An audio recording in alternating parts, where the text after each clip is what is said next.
الباب 11 باب فی المجاہدہ، مجاہدے کا بیان، یعنی نفس و شیطان کے وسوسوں اور اعداء دین کی کوششوں کے خلاف جد و جہد کرنا۔ والذین جاہدوا فینا لنہدینہم سبلنا وَإِنَّ اللَّهَ لَمَعَ الْمُحْسِنِينَ۔ اللہ تعالی نے فرمایا، جو لوگ ہماری راہ میں کوشش کرتے ہیں ہم ضرور ان کو اپنے راستوں کی طرف ہدایت کرتے ہیں، اور اللہ تعالی نیکوکاروں کے ساتھ ہے۔ وَاعْبُدْ رَبَّكَ حَتَّى يَأْتِيَكَ الْيَقِينُ۔ اور فرمایا، اپنے رب کی عبادت کر یہاں تک کہ تجھے موت آ جائے۔ وَاذْكُرِ اسْمَ رَبِّكَ وَتَبَتَّلْ إِلَيْهِ تَبْتِيلًا۔ اور فرمایا، اپنے رب کا نام یاد کر اور اس کی طرف یکسو ہو جا، یعنی ہر طرف سے تعلق توڑ کر اس کی طرف متوجہ ہو جا۔ فَمَن يَعْمَلْ مِثْقَالَ ذَرَّةٍ خَيْرًا يَرَهُ۔ اور فرمایا، اللہ تعالی نے جو شخص ذرہ برابر بھی نیکی کرے گا وہ اسے قیامت والے دن اپنے نامہ اعمال میں درج دیکھ لے گا۔ وَمَا تُقَدِّمُوا لِأَنفُسِكُم مِّنْ خَيْرٍ تَجِدُوهُ عِندَ اللَّهِ هُوَ خَيْرًا وَأَعْظَمَ أَجْرًا۔ اور فرمایا، تم جو کچھ بھی بھلائی اپنے نفسوں کے لیے آگے بھیجو گے اسے تم اللہ کے پاس پالو گے، وہ بہتر اور صلے میں بہت زیادہ ہوگی۔ وَمَا تُنفِقُوا مِنْ خَيْرٍ فَإِنَّ اللَّهَ بِهِ عَلِيمٌ۔ اور فرمایا، اللہ تعالی نے جو مال بھی خرچ کرو گے اللہ تعالی اسے جاننے والا ہے۔ عن ابی ہریرہ رضی اللہ عنہ قال قال رسول الله صلى الله عليه وسلم إن الله تعالى قال من عادى لي وليا فقد آذنته بالحرب وما تقرب إلي عبدي بشيء أحب إلي مما افترضته عليه وما يزال عبدي يتقرب إلي بالنوافل حتى أحبه فإذا أحببته كنت سمعه الذي يسمع به وبصره الذي يبصر به ويده التي يبطش بها ورجله التي يمشي بها وإن سألني أعطيته وَلَئِنِ اسْتَعَاذَنِي لَأُعِيذَنَّهُ۔ رواه البخاري۔ آذنته أعلمته بأني محارب له، استعاذني روي بالنون وبالباء۔ حضرت ابو ہریرہ رضی اللہ عنہ سے روایت ہے، رسول اللہ صلی اللہ علیہ وسلم نے فرمایا، اللہ تعالی نے فرمایا، جس شخص نے میرے کسی دوست سے دشمنی کی میرا اس سے اعلان جنگ ہے۔ میں نے بندے پر جو چیزیں فرض کی ہیں ان سے زیادہ مجھے کوئی چیز محبوب نہیں جس سے وہ میرا قرب حاصل کرے، یعنی فرائض کے ذریعے سے میرا قرب حاصل کرنا مجھے سب سے زیادہ محبوب ہے، اور میرا بندہ نوافل کے ذریعے سے بھی میرا قرب حاصل کرتا رہتا ہے، حتیٰ کہ میں اس سے محبت کرنے لگ جاتا ہوں، اور جب میں اس سے اس کے ذوق عبادت، فرائض کی ادائیگی اور نوافل کے اہتمام کی وجہ سے محبت کرتا ہوں تو اس کا نتیجہ یہ ہوتا ہے کہ میں اس کے وہ کان بن جاتا ہوں جن سے وہ سنتا ہے، اس کی وہ آنکھ بن جاتا ہوں جس سے وہ دیکھتا ہے، اس کا وہ ہاتھ بن جاتا ہوں جس سے وہ پکڑتا ہے، اور اس کا وہ پیر بن جاتا ہوں جس سے وہ چلتا ہے، اور اگر وہ مجھ سے کسی چیز کا سوال کرے تو میں اسے وہ ضرور عطا کرتا ہوں، اور اگر کسی چیز سے پناہ طلب کرے تو میں اسے ضرور اس سے پناہ دیتا ہوں۔ بخاری۔ عن انس رضی اللہ عنہ عن النبي صلى الله عليه وسلم فيما يرويه عن ربه عز وجل قال: إذا تقرب العبد إلي شبرا تقربت إليه ذراعا، وإذا تقرب إلي ذراعا تقربت منه باعا، وإذا أتاني يمشي أتيته هرولة۔ رواه البخاری۔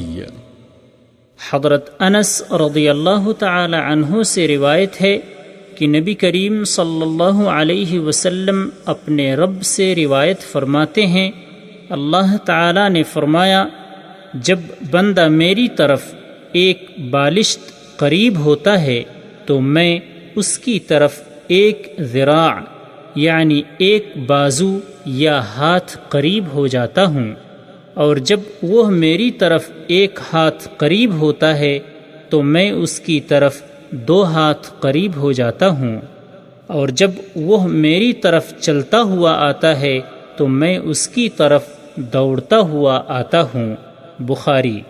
عن ابن عباس رضی اللہ عنہ قال: قال رسول الله صلى الله عليه وسلم: نعمتان مغبون فيهما كثير من الناس، الصحة والفراغ۔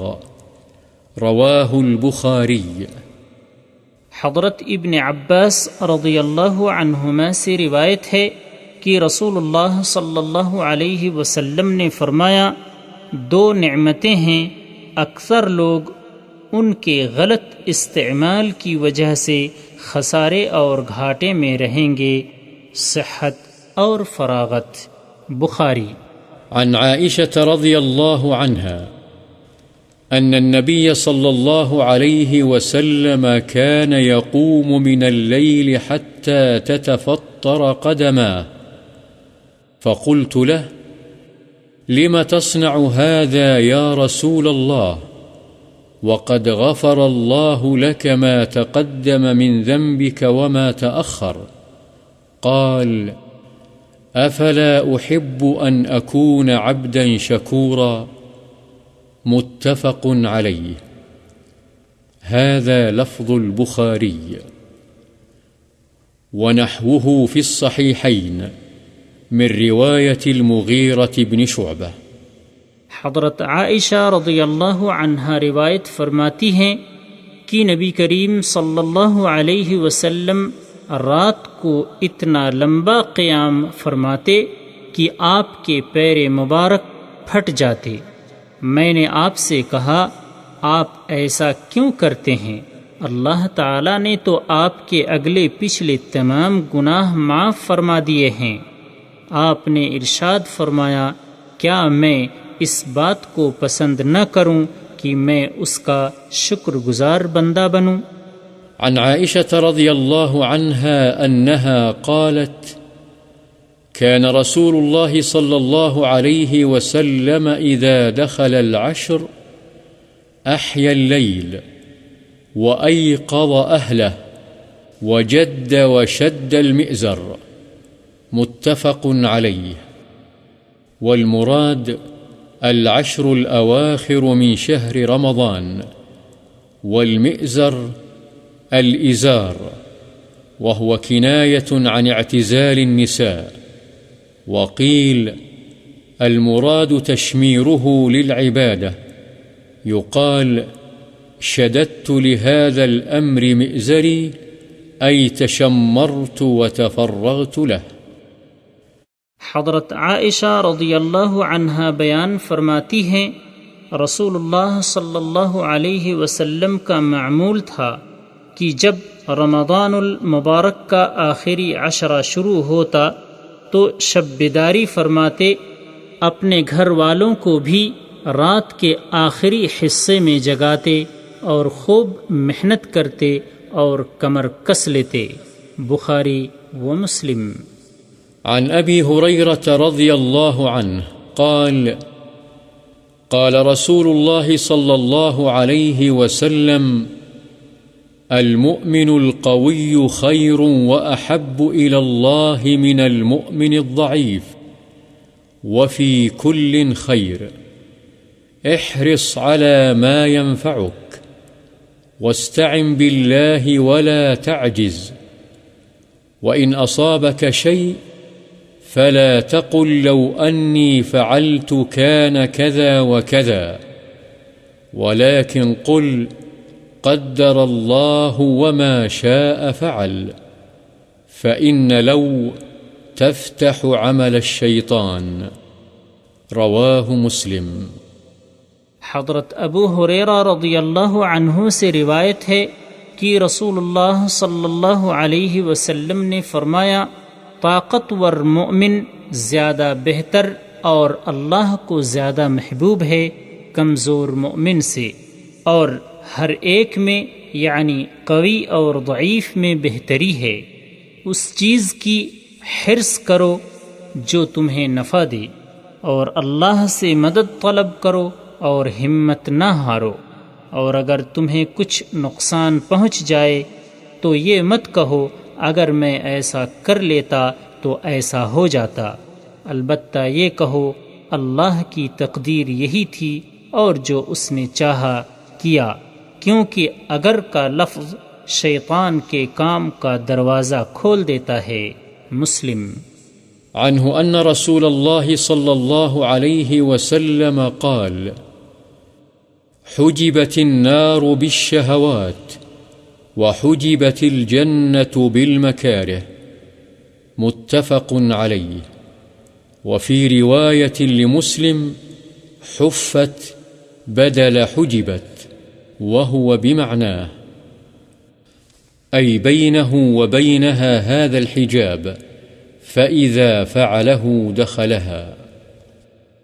انہیں ابو ہریرہ رضی اللہ عنہ سے روایت ہے، رسول اللہ صلی اللہ علیہ وسلم نے فرمایا، جہنم کو شہوات نفسانی کے ساتھ ڈھانپ دیا گیا ہے، اور جنت کو گراں گزرنے والے ناگوار کاموں سے ڈھانپ دیا گیا ہے۔ بخاری و مسلم۔ عن أبي عبد الله حذيفة بن اليمان رضي الله عنهما قال صليت مع النبي صلى الله عليه وسلم ذات ليلة فافتتح البقرة فقلت يركع عند 100 ثم مضى فقلت يصلي بها في ركعة فمضى فقلت يركع بها ثم افتتح النساء فقرأها ثم افتتح آل عمران فقرأها يقرأ مترسلا إذا مر بآية فيها تسبيح سبح وإذا مر بسؤال سأل وإذا مر بتعوذ تعوذ ثم ركع فجعل يقول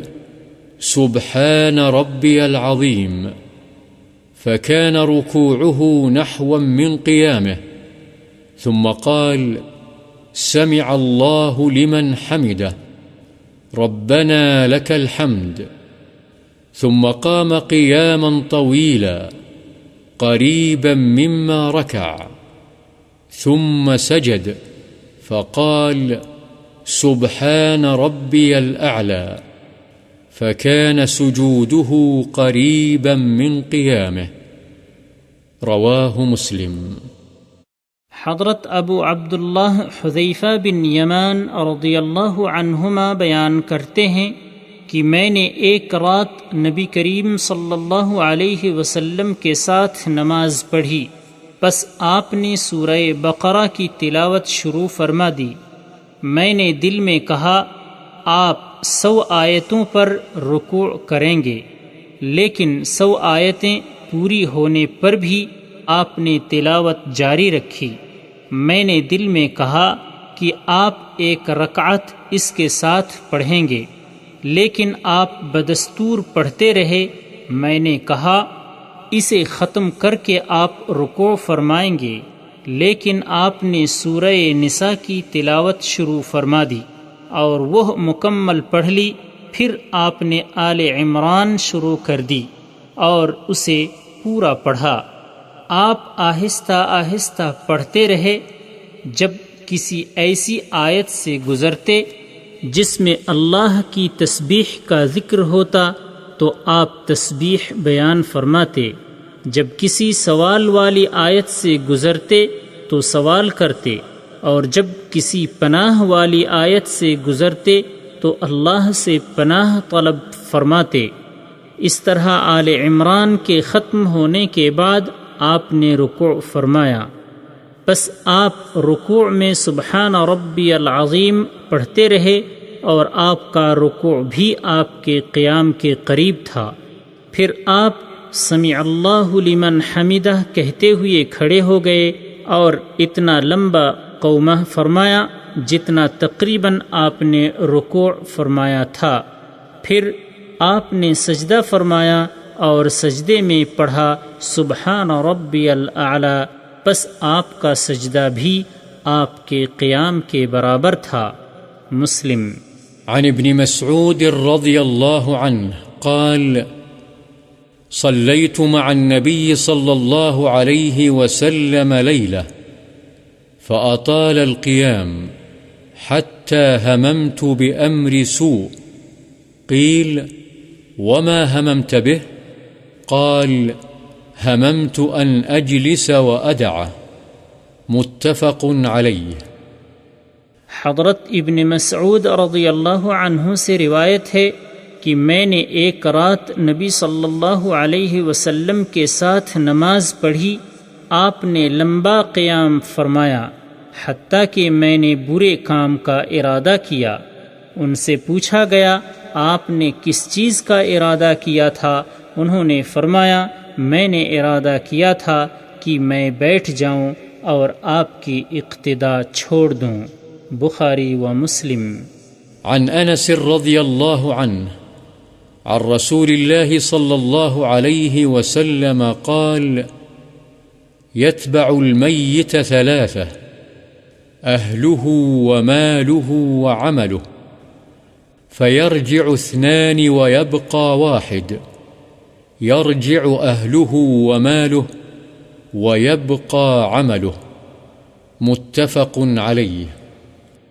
حضرت انس رضی اللہ عنہ سے روایت ہے کہ رسول اللہ صلی اللہ علیہ وسلم نے فرمایا تین چیزیں میت کے پیچھے جاتی ہیں، اس کے گھر والے، اس کا مال یعنی غلام نوکر چاکر، اور اس کا عمل. پس دو چیزیں واپس آ جاتی ہیں اور ایک اس کے ساتھ باقی رہ جاتی ہے. اس کے گھر والے اور اس کا مال یعنی غلام وغیرہ واپس آ جاتے ہیں اور اس کا عمل اس کے ساتھ باقی رہ جاتا ہے. بخاری و مسلم. عن ابن مسعود رضی اللہ عنہ قال قال النبي صلى الله عليه وسلم الجنة أقرب إلى أحدكم من شراك نعله والنار مثل ذلك. رواه البخاری. حضرت ابن مسعود رضی اللہ عنہ سے روایت ہے رسول اللہ صلی اللہ علیہ وسلم نے فرمایا جنت تمہارے جوتے کے تسمے سے بھی زیادہ قریب ہے اور اسی طرح جہنم بھی اتنی ہی قریب ہے. بخاری. عن ابی فراس ربيعة بن كعب الأسلمي خادم رسول الله صلى الله عليه وسلم ومن أهل الصفة رضي الله عنه قال كنت أبيت مع رسول الله صلى الله عليه وسلم فآتيه بوضوئه وحاجته فقال سلني فقلت أسألك مرافقتك في الجنة فقال أو غير ذلك قلت هو ذاك قال فأعني على نفسك بكثرة السجود. رواه مسلم. حضرت ابو فراس ربیعہ بن کعب اسلمی رضی اللہ عنہ سے روایت ہے، جو رسول اللہ صلی اللہ علیہ وسلم کے خادم اور اہل صفہ میں سے ہیں، یہ بیان کرتے ہیں کہ میں رسول اللہ صلی اللہ علیہ وسلم کے پاس رات گزارتا تھا، پس میں آپ کو وضو کے لیے پانی اور ضرورت کی کوئی اور چیز لا دیتا۔ ایک دن آپ نے خوش ہو کر فرمایا، مجھ سے کچھ مانگ لے۔ میں نے کہا، میں آپ سے اس بات کا سوال کرتا ہوں کہ جنت میں آپ کی رفاقت نصیب ہو جائے۔ آپ نے فرمایا، اس کے علاوہ کچھ اور؟ میں نے کہا، بس وہی۔ آپ نے فرمایا، پس تم سجدوں کی کثرت کے ساتھ اپنے لیے میری مدد کرو۔ مسلم۔ عن أبي عبد الله ويقال أبو عبد الرحمن ثوبان مولى رسول الله صلى الله عليه وسلم قال سمعت رسول الله صلى الله عليه وسلم يقول عليك بكثرة السجود فإنك لن تسجد لله سجدة إلا رفعك الله بها درجة وحط عنك بها خطيئة. رواه مسلم. حضرت ابو عبداللہ اور کہا جاتا ہے ابو عبد الرحمن ثوبان رسول اللہ صلی اللہ علیہ وسلم کے آزاد کردہ غلام رضی اللہ عنہ سے روایت ہے کہ میں نے رسول اللہ صلی اللہ علیہ وسلم کو فرماتے ہوئے سنا ہے، فرماتے تھے، ثوبان، تم کثرت سجود کو لازم پکڑ لو، اس لیے کہ تم جو بھی سجدہ کرو گے اللہ تعالیٰ اس کے ذریعے سے تمہارا ایک درجہ بلند کرے گا اور تمہارا ایک گناہ اس کی وجہ سے معاف کر دے گا۔ مسلم۔ عن أبي صفوان عبد الله بن بسر الأسلمي رضي الله عنه قال قال رسول الله صلى الله عليه وسلم خير الناس من طال عمره وحسن عمله. رواه الترمذي وقال حديث حسن. بسر بضم الباء وبالسين المهملة. حضرت ابو صفوان عبداللہ بن بسر اسلمی رضی اللہ عنہ سے روایت ہے، رسول اللہ صلی اللہ علیہ وسلم نے فرمایا، سب سے بہتر وہ شخص ہے جس کی عمر لمبی ہو اور اس کا عمل اچھا ہو۔ اسے ترمذی نے روایت کیا اور کہا یہ حدیث حسن ہے۔ عن انس رضی اللہ عنہ قال غاب عمي أنس بن النضر رضي الله عنه عن قتال بدر فقال يا رسول الله غبت عن أول قتال قاتلت المشركين لئن الله أشهدني قتال المشركين ليرين الله ما أصنع. فلما كان يوم أحد انكشف المسلمون فقال اللهم أعتذر إليك مما صنع هؤلاء يعني أصحابه وأبرأ إليك مما صنع هؤلاء يعني المشركين. ثم تقدم فاستقبله سعد بن معاذ فقال يا سعد بن معاذ الجنة ورب الكعبة إني أجد ريحها من دون أحد. قال سعد فما استطعت يا رسول الله ما صنع. قال أنس فوجدنا به 87 ضربة بالسيف أو طعنة برمح أو رمية بسهم، ووجدناه قد قتل ومثل به المشركون فما عرفه أحد إلا أخته ببنانه. قال أنس كنا نرى أو نظن أن هذه الآية نزلت فيه وفي أشباهه من المؤمنين رجال صدقوا ما عاهدوا الله عليه إلى آخرها متفق عليه. ليرين الله روي بضم الياء وكسر الراء أي ليظهرن الله ذلك للناس، وروي بفتحهما ومعناه ظاهر والله أعلم.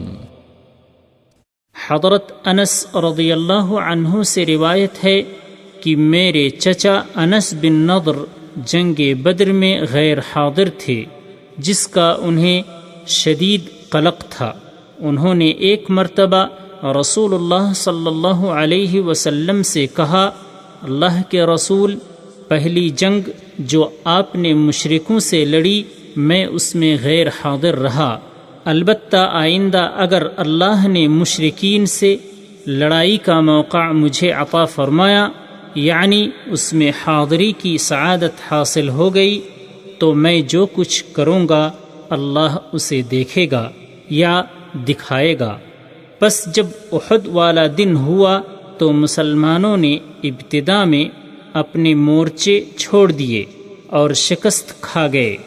تو انہوں نے کہا، اے اللہ، ان پیچھے ہٹنے والے مسلمان ساتھیوں نے جو کیا ہے اس سے میں تیری بارگاہ میں معذرت، اور ان مشرکین نے جو کچھ کیا ہے اس سے اظہار براءت کرتا ہوں. یہ کہہ کر پھر آگے بڑھے.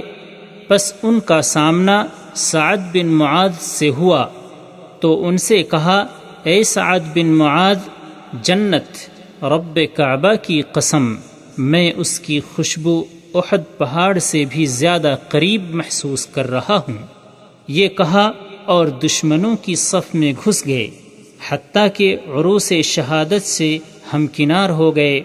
حضرت سعد نے کہا، اے اللہ کے رسول، انہوں نے جو کیا مجھ سے وہ نہیں ہو سکا. حضرت انس رضی اللہ عنہ نے بیان کیا کہ ہم نے ان کے جسم پر 80 سے زیادہ تلواروں کی چوٹیں، نیزے کے نشان یا تیروں کے زخم پائے، اور ہم نے انہیں دیکھا کہ وہ قتل ہوئے پڑے ہیں اور مشرکوں نے ان کا مثلا کر دیا تھا، یعنی آتش غیظ و غضب میں ان کے اعضاء الگ الگ کاٹ دیے اور ان کا چہرہ بگاڑ دیا تھا. بس ان کی اس حالت کی وجہ سے انہیں کسی نے نہیں پہچانا، صرف ان کی بہن نے انہیں ان کی انگلیوں کے پوروں سے پہچانا. حضرت انس رضی اللہ عنہ نے کہا، ہم دیکھتے یا گمان کرتے تھے کہ یہ آیت ان کے اور ان جیسے دیگر حضرات کے بارے میں ہی نازل ہوئی ہے. مؤمنوں میں کچھ لوگ ایسے ہیں جنہوں نے وہ عہد سچ کر دکھایا جو انہوں نے اللہ سے کیا تھا. آخر آیت تک. بخاری و مسلم. عن أبي مسعود عقبة بن عمرو الأنصاري البدري رضي الله عنه قال: لما نزلت آية الصدقة كنا نحامل على ظهورنا، فجاء رجل فتصدق بشيء كثير فقالوا مراء، وجاء رجل آخر فتصدق بصاع فقالوا إن الله لغني عن صاع هذا، فنزلت: الذين يلمزون المتطوعين من المؤمنين في الصدقات والذين لا يجدون إلا جهدهم، الآية. متفق عليه.